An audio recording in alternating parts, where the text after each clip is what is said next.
qu'il soit, dans un pays pauvre ou riche, si le médecin soupçonne une hépatite, il pratique d'abord une prise de sang, un test sérologique pour savoir si la personne a été en contact avec le virus de l'hépatite C. Si le résultat est positif, un deuxième test est impératif pour savoir si le patient a du virus actif.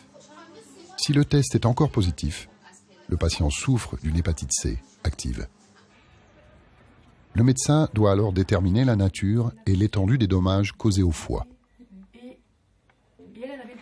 Un dernier test permet de déterminer le génotype du virus, c'est-à-dire la famille à laquelle il appartient. Le virus de l'hépatite C peut prendre 6 formes différentes, et toutes ne se soignent pas de la même façon. Pour nous, c'est très pratique parce que comme ça...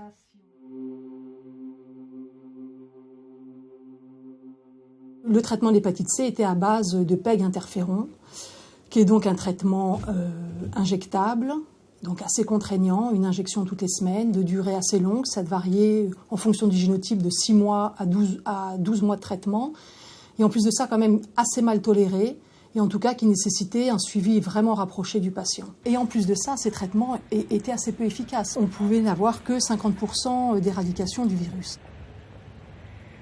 Maintenant, les traitements se sont beaucoup simplifiés, sont beaucoup plus simples à prendre, sans effets secondaires, et surtout très efficaces puisqu'ils éradiquent le virus de l'hépatite C, en gros, dans 95% des cas.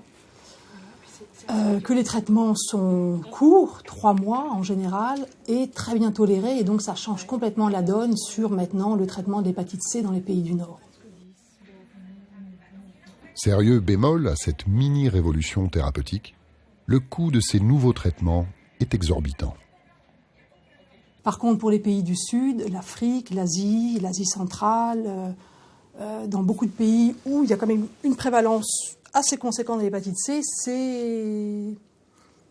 c'est quasiment pas possible de s'offrir ces traitements.